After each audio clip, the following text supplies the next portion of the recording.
Assalamualaikum warahmatullahi wabarakatuh. Puji syukur kehadirat Allah Subhanahu wa Ta'ala yang telah memberikan nikmat dan hidayahnya kepada kita semua sehingga kita mengikuti perkuliahan. Baiklah, kami dari kelompok D ingin mempresentasikan hasil diskusi kami dengan materi sumber hukum. Baik, poin pertama akan dibawakan oleh saudara Muhammad Ikram. Perkenalkan, nama saya Muhammad Ikram dengan NIM 90 50 01 21 114. Poin kedua akan dibawakan oleh saudari saya sendiri, Hanum Asila. Perkenalkan, nama saya Hanum Asila. Poin ketiga akan dibawakan oleh saudari Sri Andrini.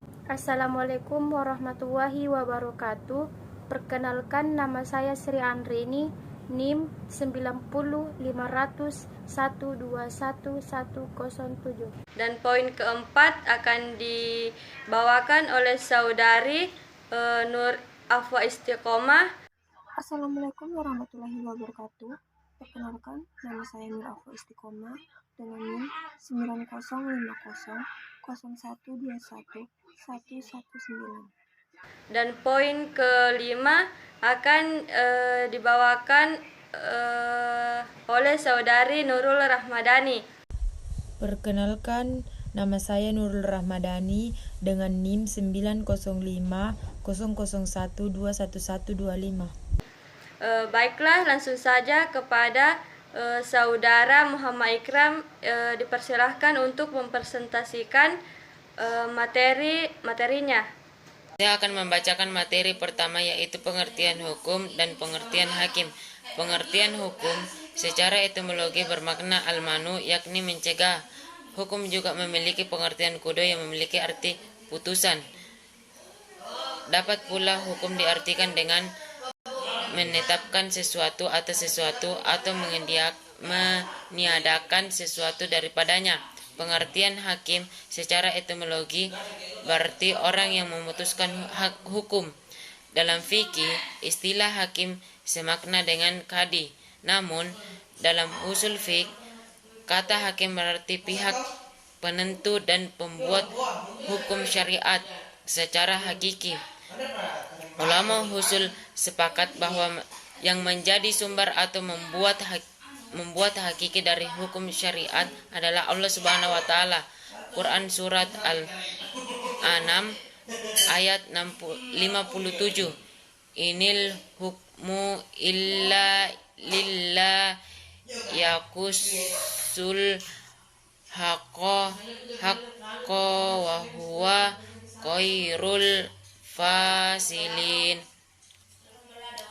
Sebenar yang menerangkan Dia, Allah hak, hanyalah itu hukum menetapkan benar, paling yang kehidupan pemberi Dia dan benarnya. Baiklah, saya akan memaparkan materi, yaitu syarat-syarat hakim. Para ahli memberikan syarat-syarat sebagai seorang hakim, diantaranya sebagai berikut.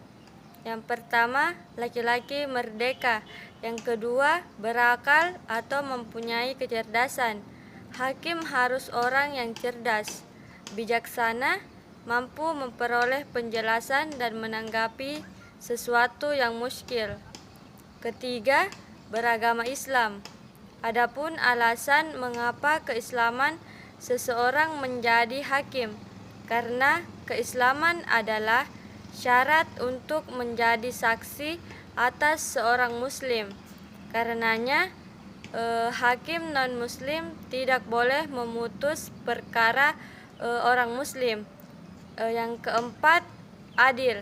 Seorang hakim harus terpelihara dari perbuatan haram, dipercaya kejujurannya baik di waktu marah ataupun tenang, dan perkataannya harus benar.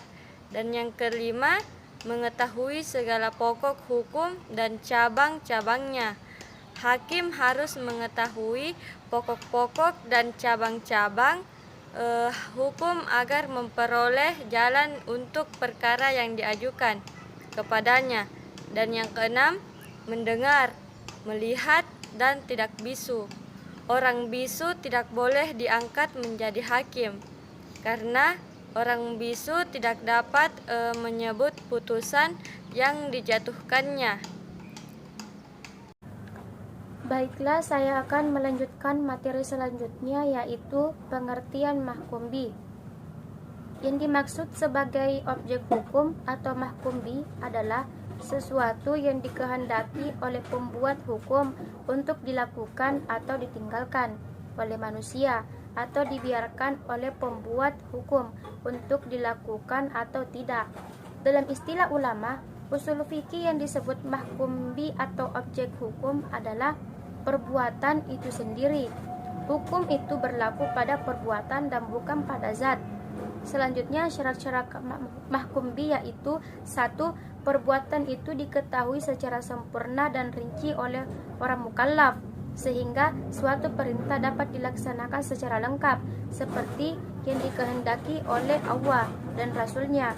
Ayat-ayat Al-Quran yang berisi global baru wajib dilaksanakan setelah ada penjelasan secara rinci tatarannya dari Rasulullah SAW, seperti sholat, puasa, zakat, haji, dan lain. Yang kedua, diketahui secara pasti oleh mukallaf bahwa perintah itu datang dari Allah Subhanahu wa Ta'ala dan Rasul-Nya. Itulah sebabnya setiap upaya mencari pemecahan hukum yang paling utama dilakukan adalah pembahasan tentang validitas suatu dalil sebagai sumber hukum. Yang ketiga, perbuatan yang diperintahkan atau dilarang haruslah berupa perbuatan yang dalam batas kemampuan manusia untuk melakukan atau meninggalkannya. Terima kasih. 19. Saya akan menyampaikan materi tentang pengertian mahkum alaih. Secara etimologi, mukallaf berarti yang dibebani hukum. Ulama usul fikih mengatakan bahwa yang dimaksud dengan mahkum alaih adalah seseorang yang perbuatannya dikenai kitab Allah Ta'ala yang disebut dengan mukallaf, sehingga istilah mahkum alaih disebut dengan subjek hukum. Subjek hukum atau pelaku hukum ialah orang-orang yang dituntun oleh Allah untuk berbuat, dan segala tingkah lakunya telah diperhitungkan berdasarkan tuntutan Allah itu. Dalam istilah usul fikih, subjek hukum itu disebut mukallaf atau orang-orang yang dibebani hukum atau mahkum alaih, yaitu orang yang kepadanya diperlakukan hukum. Yang akan membawakan materi tentang syarat-syarat mahkum alaih dan perbedaan hakim, mahkum bih, dan mahkum alaih. Syarat-syarat mahkum alaih: 1. Mampu memahami kitab syar'i dan dalil-dalil hukum, baik secara mandiri atau dengan bantuan orang lain, minimal sebatas memungkinkannya untuk mengamalkan isi dari ayat atau hadis. 2. Mempunyai ahiyat al-ada, yaitu kecakapan untuk bertindak secara hukum atau memikul beban taklif. Dengan adanya kecakapan seperti itu, seseorang disebut mukallaf. Artinya, segala perbuatannya diperhitungkan oleh hukum Islam. Ia diperingatkan untuk melaksanakan segala perintah dan menjauhi larangan.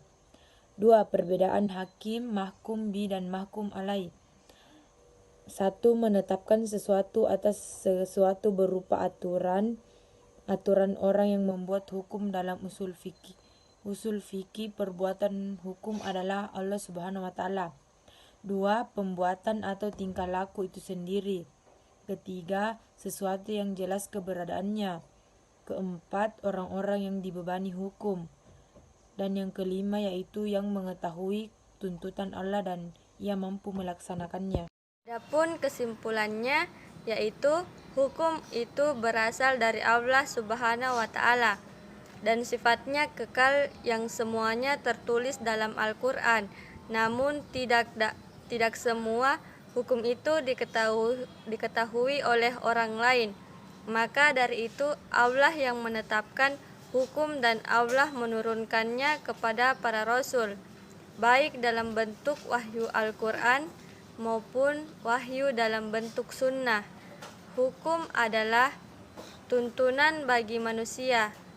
Manusia di sini adalah sebagai mahkum alaih atau subjek hukum. Subjek artinya pelaku. Jadi Subjek hukum ialah mengetahui tuntunan Allah dan mampu melaksanakan tuntutan tersebut. Jika ada subjek, pastilah ada objek. Objek hukum tersebut adalah perbuatan manusia itu sendiri. Baiklah, itu saja dari pemaparan dari kelompok kami. Sekian pemaparan dari kelompok kami. Mohon maaf bila ada kesalahan. Saya akhiri dengan ucapan wassalamualaikum warahmatullahi wabarakatuh.